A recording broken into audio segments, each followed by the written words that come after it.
What up, gang? It's Frida Goose. You know what it do? It's me, Dior. I'm here with your Goofy. St. Joshua. And today we are here. We are graced with the presence of Miss AJ the First, Anna Jefferis, AJTees. What it do?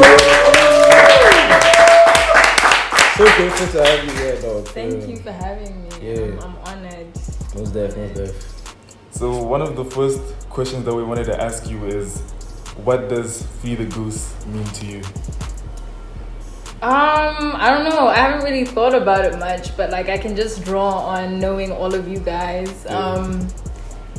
And from what I can tell, you are a very creative bunch of people, and it's like, you know, free meaning you're free to do whatever the hell you want. Yeah. Free to like show people who you are, you know, and not care about that. Yeah. So to me, it's kind of just like doing whatever the hell you want to do, you know, and not caring. So you talked about freedom, right? Yeah. What does freedom mean to you? Like, it means exactly what I had just said before, like not giving a fuck, you know. Yeah. Just. Would you say you yourself are free? Like, you feel you don't have any restrictions on you right now? Yeah, being done with school, definitely. It's like I have a lot of time to do what I want to do. And that's what, being free is doing what you want to do. And, you know, you can do what you want to do and still have to consider what other people think and stuff. But being free is like, I'm going to do it and I'm going to draw from you, but I'm not going to let you stop me doing what I'm going to do, you know? Yeah. When you speak about doing what you want to do, is that why you started AJTees or? Yeah, it definitely started off as a hobby. Like, I saw nobody else was really doing it, and a friend of mine actually got me started. He came to my house one day and he was like, this was in Form 2 or something, so like a long ass time ago. Yeah. You've been doing this for like a while? Yeah, for a while. But I only started selling them, I think, in 2018 or 2019. Oh, yeah. So it started off as a hobby because no one else in Gabs was doing it. I was like, you know, I liked art, I liked colors, I liked working with different patterns and stuff. And so it took me a long time to like come up with my own designs and stuff, but it was something that I wanted to do, and that's why I kept going for so long, regardless of whether I was selling them and stuff. Like, it was just for me to wear. It was something for me to do, something that I was interested in. So yeah. You said you make your own designs? Yeah, like obviously you can look on the internet. Anyone can. Anyone can do. But I mean, obviously, when you were starting off, you were taking inspiration. But do you think as you were going along, you just started to experiment more and started to do what you wanted to do? Definitely. Because a lot of it was like me trying to perfect it, but I was doing that by looking at other people's techniques and other people's colors and following like other people's instructions and stuff like that. But then I started to kind of see what colors I liked. I'd go outside and see, oh, that flower is a nice color. Let me try something. Let me try replicate that. Let me try and replicate these color schemes. So now it's like I'll take somebody else's design and twist it and make it my own. So even when I sell shirts and stuff, I don't really like it when people send me designs from Pinterest or Instagram because it's like I'm not gonna try and replicate what someone else is doing. Like, so you'd prefer if someone would send something from like your page, my page, or they'll like go crazy. I really like it when people say, you know, I want a shirt, but I want you to do whatever you want to do. You don't get a lot of pressure? Sometimes I do, but it's like I like to think of new stuff. I like to like experiment with new things. So it is a bit of pressure, but I know at the end of the day, if I mess up once, I can just do it again, and it's gonna look good the second time around. You know, I know what not to do. Is there like a specific reason you chose tie-dyeing? Like, is it because of the colors or? Definitely because of the colors and stuff. Like, I feel like nowadays, in the past couple of years, I think it's changing kind of in 2021, but over the past couple of years, people's style has been very minimalistic, you know, plain colors, plain outfits and stuff like that, you know, and I mess with that, but I really like, I mean, look at the shirt I'm wearing, it's bright blue, you know, like, I like colors, I like art, because I'm not the best artist, I'm not the best painter, I'm not the best at drawing and stuff, but with tie-dye, it's like, it's messy and it's supposed to be messy. It's supposed to be colorful, you know. And I kind of really like, you know, 70s fashion and stuff. And we all know tie-dye came from the 60s and 70s and stuff. And you know how fashion is cyclical, so it always comes back. Everything's gonna come back. So tie-dye is something that's never gonna go out of style. History does repeat itself in fashion. Exactly. You talk a lot about color. I see you really like color, right? Even your feed. On Instagram. Edits. Back in the day, like I'd be looking at your pictures and they'd be like, you give a psychedelic sensation. Like the colors are so bright and so vivid. Yeah. I picked that up. What's that all about? Should I talk about my feed or the colors themselves that come from my feed? Both, yeah. Okay, I'll start with my feed. So my feed, I think, you know, as we all did in Form 1 or whatever, we had our little Instagram pages. So it's like, I'm gonna post a selfie or whatever. And then I think in Form 2, I deleted that account. I was like, this is very embarrassing. I have to start from scratch. And so my sister, who is 2 years above me, obviously, you know, we all look up to our older siblings and stuff. So on her feed, she had like found this thing on the internet where you can chop your pictures and like make them, you know, you can cut them and edit them and like make a big picture with like many different posts and stuff. Exactly what I do, right? So I essentially saw that and I was like, okay, I want to try that too. And she's like, yeah, go ahead. But then when I did it, I was like, I still want to edit the pictures and make them really bright and stuff. So like all of my older pictures, a lot of them was just like me turning up the saturation, you know, making it bright so it stands up. Because again, even with like fashion, and people would just try and make things really minimal and really plain and stuff, and it works for some people, but it just didn't work for me. So I would just like see if like there's orange in the picture, I'd take that and turn it up to 100 because I want it to like pack a punch. I want it to feel the orange. I want it to feel the warmth. Wait, so who would you say your inspirations are and why exactly do they inspire you? Mostly my family. My family is like a huge inspiration to me. I've noticed that a lot in the culture in Gabs. Yeah, so I really look up to my parents because they're such hard workers, you know. They waited to have kids late in life so that they could get their careers done and everything, you know, make sure that we grew up with everything. But even just the way that they are, like if you're to look at my parents' old pictures and stuff from like when they were young, a lot, like this is my mom's old shirt, like a lot of the clothes that they wear is what I wear now. So I think that they're so cool and they're such great people that I want to be just like them. And my older sisters too. I have 2 older sisters who I really, really look up to because, you know, everyone looks up to their older siblings. We fight, but it's like, I'm closest to you and I want to be just like you. Even with playing the flute and stuff, my dad used to play the flute when he was younger. My sister played the violin, so I was like, I want to do that too. Everything I do, it's like, I'm trying to be like them. So you'd say you'd resonate with almost everyone in your immediate family? Yeah, in some way or another. Who out of the bunch do you resonate with the most?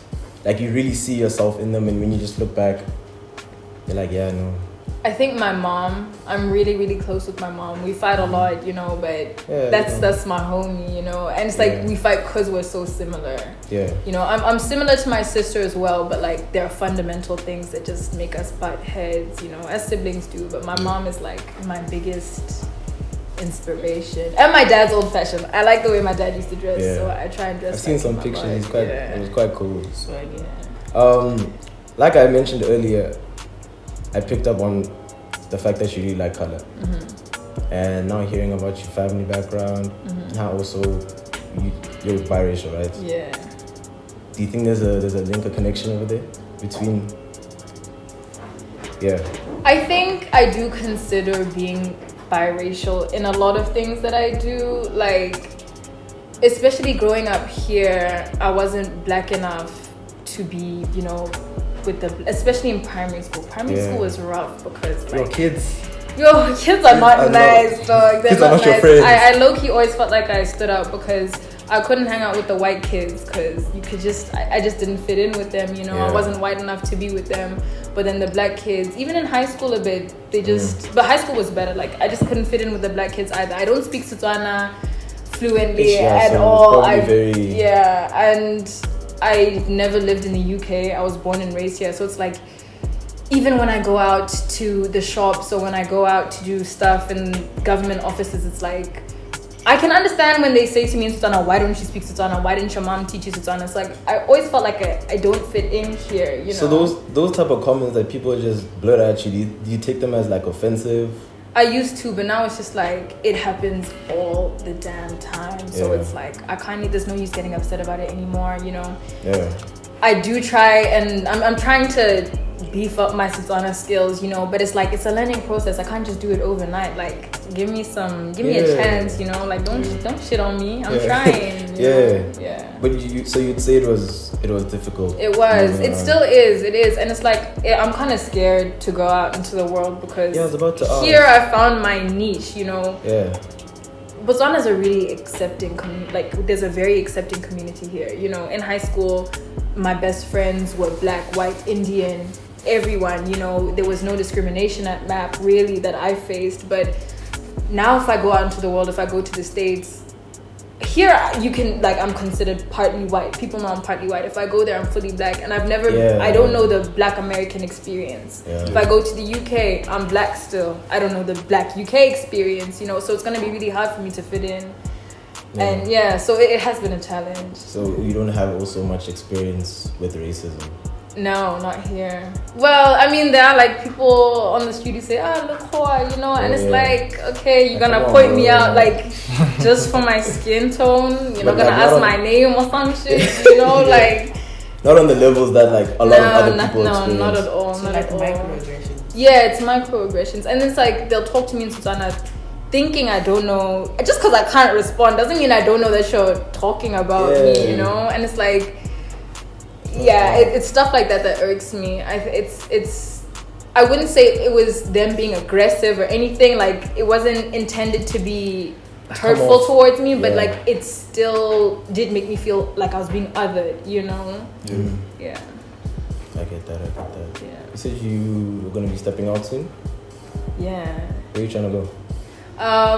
So I'm trying to travel before I go to university. I've just finished A-levels, so I'm planning to go to university in August next year. Right now, I know that I have spots in the UK, but I did apply in the US. Nice. Thank you. So I essentially want to go and live in Cali because I feel like I really fit in there. The weather is nice. It's just like it makes sense, you know? Yeah. So are you gonna continue the AJT brand when you're that side, or?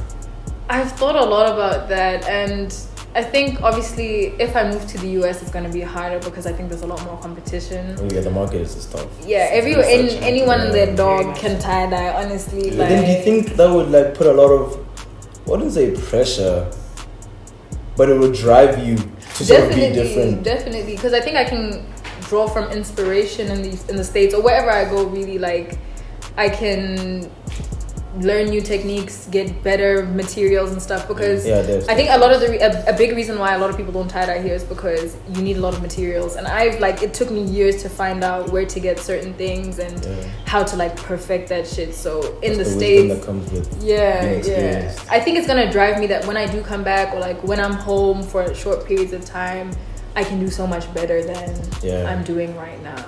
But wouldn't you say if you did take it there, it would differentiate you? Because like maybe you could tap into what's on a culture or something. Yeah, no, definitely. I don't know. I haven't thought about it enough, but I do hear what you guys are saying. It's like a friend of mine actually, I printed him a sweater that had my logo on it, and he's like, all my friends have checked out your page and stuff, you know, when I come. No, they're in the States. Yeah, my friend, he's from here, but he goes to school in the States now, and he was like, these guys looked at your page, they want me to bring stuff for them and stuff. So, you know, maybe I could actually take it that side, you know? You know, at least take a couple of things with me there. But I would want to, but I don't know how I could bring Botswana culture into it. You know, that's something that I want to work more with people here, you know, to draw inspiration from them, because I don't know, you know. Just a side note, I want your opinion on this. Yeah. Would you say Botswana culture is basically heavily influenced by like Western culture, like in the US? I think, and black entertainment and all that stuff. I think because of social media, a lot of people our age and younger people are definitely influenced by Western culture. you see like the way that we dress, you know, and there's nothing wrong with that. I fuck with it all, but I think that there's now becoming a gap between us and our parents' generations because they didn't have that social media, they didn't have a lot of that Western media to influence how they are. So like they're a lot more traditional and stuff, you know. But I don't necessarily think that it's a bad thing that we're being influenced a lot by Western culture because I feel like we're a global society. Everything is mixing now, but as long as we don't lose our roots and stuff, like we can still kind of draw from Western inspiration, but bring some of that Botswana, you know, like Litesi into it or something, you know.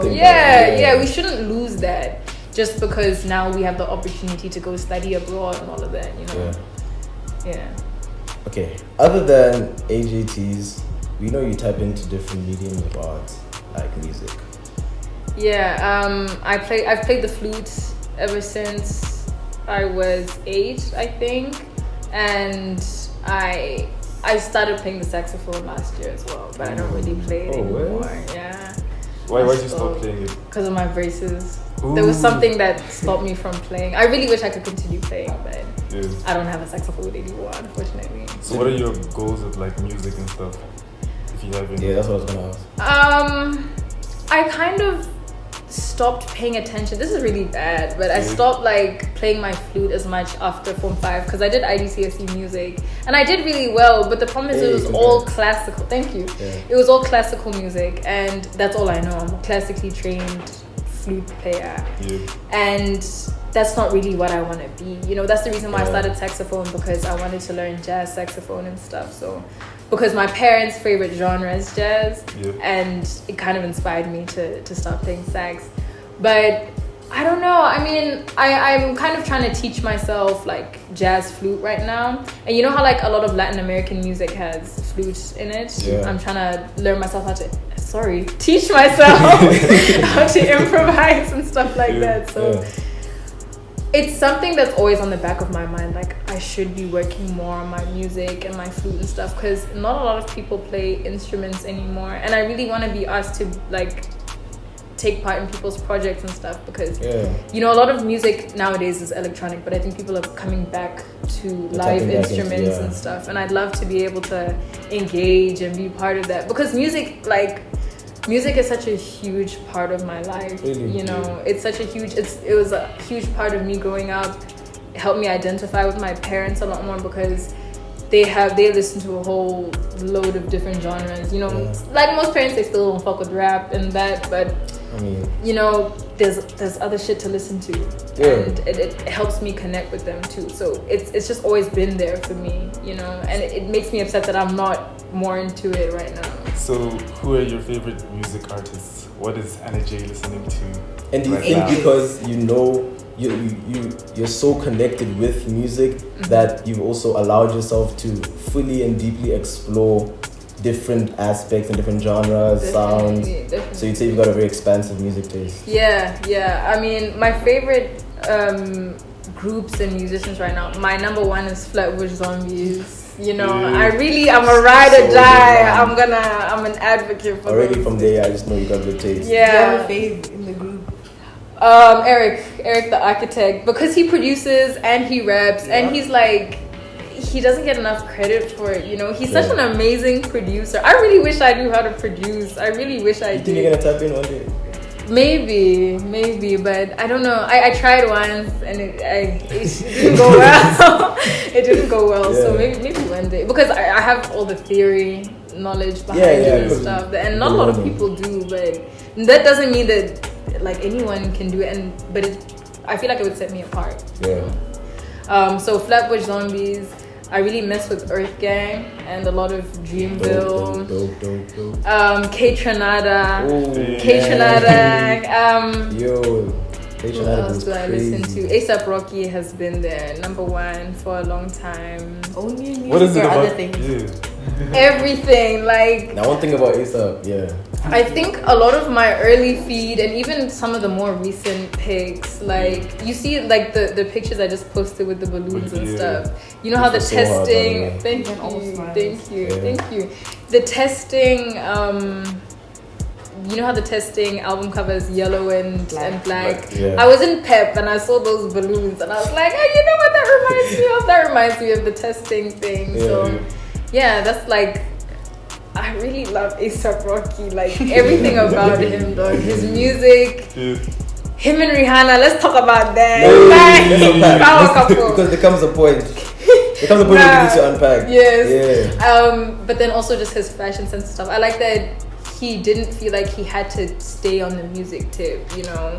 Even though he's not really making much music anymore, we're still waiting, but like we can appreciate that he's doing other stuff in life, you know, and he's doing it well. He's a pretty motherfucker, and you know, and he makes it work, you know. Not everybody can do that, you know. Yeah. So besides arts and music, are you into other stuff? Like, do you have any other extracurricular activities or interests? I played football in high school. I've been doing kickboxing. That's very fun. That's very fun. What else do I do? What got you into kickboxing? Fitness, really, because you know, because of COVID, I couldn't play football at school anymore. Yeah. So I felt like, I need to do something. You know, I can't just be sitting around all day. And also like self-defense. You know, I've never been assaulted or anything, but if someone does try one day, now I know what to do. You know. Yeah, and it also just looked really cool because it's like a whole body workout, and it's really cool. It's not hard. It's fun. Yeah, that's what got me into it. And I found a really good gym and teacher, so it was easy. Put people on, let them know. Unfortunately, the gym is closing, but Master X, that's his name, Master X. That's my guy. I'm gonna put him on. You know. Does he do house visits? Yeah, he does. He does now. I think starting next year he'll be doing more. So if you guys want to learn how to fight, now we got. Call up Master X. Yeah. So with football, did you have any like prejudices when getting into it? Funny thing is that I actually started playing football in primary school. So like in standard 4 or something, and there was no girls team at Northside. So I was like the only girl that played, or like me and like Sibaha. Sibaha also played on the boys team, right? Yeah. And so when I was a kid, I always felt like I wasn't feminine. And things like playing football didn't help that, but I really enjoyed it. Like I didn't want to play netball. I didn't want to play with all the girls and stuff. I wanted to play with the boys.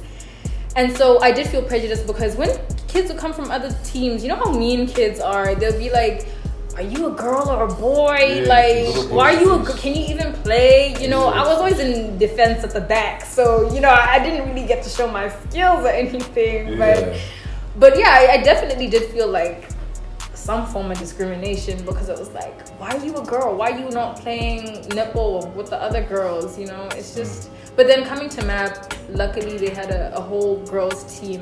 And that felt really empowering, you know? It's like the first time in my life I'd seen them actually prioritizing females in sports. And, you know, my team did really, really, really well until COVID started. And it was just like, finally, I'm in the right space to do something that I'm enjoying, you know, and we have that support system behind us. You know, we had great coaches, we did really well, great team. It was fun. Like I don't regret it. Probably one of the best experiences that I had in high school. Would you say that whole Prejudice was only for sports? Yeah. You mean like growing up? Yeah, like in terms of expressing like your identity and like even with the way you dress and stuff. Yeah. Oh, definitely not. Like I had a lot of guy friends growing up, so I never felt girly and I never felt like I could dress in skirts and all of that stuff. So I tended to shop from the boys section and some of those childhood pictures are kind of rough because I thought I knew what I was doing and I thought I was doing something, but it's like even then it took me a long time to embrace my femininity. So even when I started, like by the time I was in standard 7 and stuff, and you know, you have like a crush on a guy, but it was like everyone kind of didn't even consider me because I never grew up in the spaces with other girls. I had female friends and stuff, but I just always kind of felt like the odd one out and stuff. Yeah. And that didn't really like affect my sexuality or anything, but it was hard for me to see all these guys look at my friends and exactly, like I was just one of the guys my whole life, and it's like, yo, I'm still here, I'm still the female, I can dress like a guy, but I'm still exactly, what about me, dog? Yeah.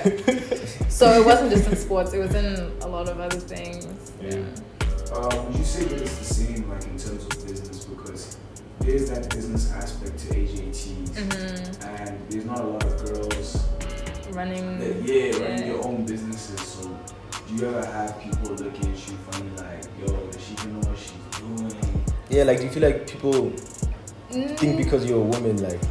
No, actually. Like, I think it's because of who I am, and I'm really assertive when it comes to my business and stuff. So it's like, I'm not gonna give you the opportunity to look at me different because I'm a female, I'm doing my thing, my gender, my sexuality, whatever shouldn't affect that, So no one has ever like kind of belittled me or anything. But I think that's just how I run my business as well. Like, I don't know if it's happening to other women in the industry, in the fashion industry, in the business industry, but it's like, personally, I'm lucky.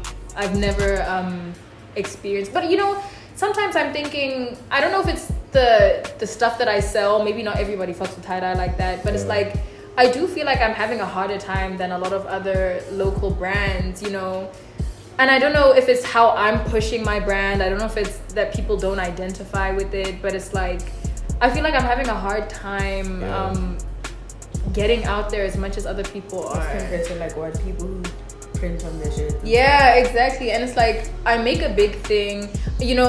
I think that still graphic design, you printing on a shirt, is still you doing something. It's still you making moves and stuff. It's like you're expressing your creativity and stuff. But I make a big point that I don't want to print on my shirts because a lot of people in the city are doing that.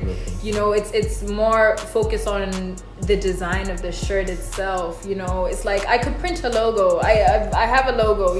I could print that on a plain shirt and people would still buy it. But it's like, that's not me. And that's not my brand and stuff, and only when I'm making enough money or selling enough tees, because people like the tees alone, that's when I'm going to start putting my drawings. And because people have said to me, you should put your drawings over the tie-dye. And it's like, buy the tie-dye first. Buy the tie-dye first. First buy the tie-dye. So definitely it's like, I don't feel like I'm doing as well as people who are selling merch, like who are selling prints on a shirt, because there's so many brands and they're doing slightly different things, but it's like, I'm doing something way left field of that, but I'm not doing as well, How far do you plan on going with AJTees or just fashion in general? Like, what are your long-term goals? Since it started off as a hobby, I never really came into it with like huge business plans. I'm really just like taking it day by day, Even starting up the account, I didn't have an account to start off with. It was just my own Instagram account, advertising stuff. And then once I can't remember what compelled me to start an account, but it was just like a lot of people were asking. I was like, I'm tired of people asking through my personal account, so let me just start up a business account. But one thing I do want to do is kind of take a step back and release stuff that I want to release, because a lot of the stuff that I sell is like generic tie-dye, your rainbow stuff, a spiral here, and it's like, okay, that's cool, but I want to experiment more. And you need capital to do that, you need money to buy the tees and stuff, so I'm trying to sell a couple more generic tees before I start doing what I really want to do. But that's my next step. It's like making shit that makes me happy, because it gets kind of boring selling the same type of tees all the time. It's a good seller, it's a good way to make money, but it doesn't make me happy. It's like in music, like you need to keep challenging yourself, and keep like pushing boundaries. Exactly. So that does make a lot of sense, even regarding like with fashion. Definitely. But just a quick question, how you dress right now? You said how your parents dress and how also celebrities like Ace of Rocky dress, like you take a lot of influence and you really appreciate it. Do you want to make clothes like in that type of sense? Like, do you think you'd ever see yourself starting like a whole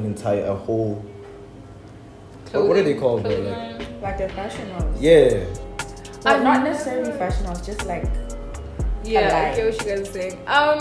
No, I've never really thought about it, but it's something I could consider, because a lot of the clothes that I wear are like vintage types of things. You can't really buy stuff like this anymore. So I'd like to make clothes or like resell clothes that I would wear, But it's never something I really considered. Yeah. You know, it's never something I really thought about. Because I didn't think I knew enough about. I don't think I know a lot about fashion at all. Yeah. Alright, as we come to the end of the interview, if you were in our shoes, what would you ask yourself if you were FTG? Like, is there anything you missed out on that you want to express to everyone else?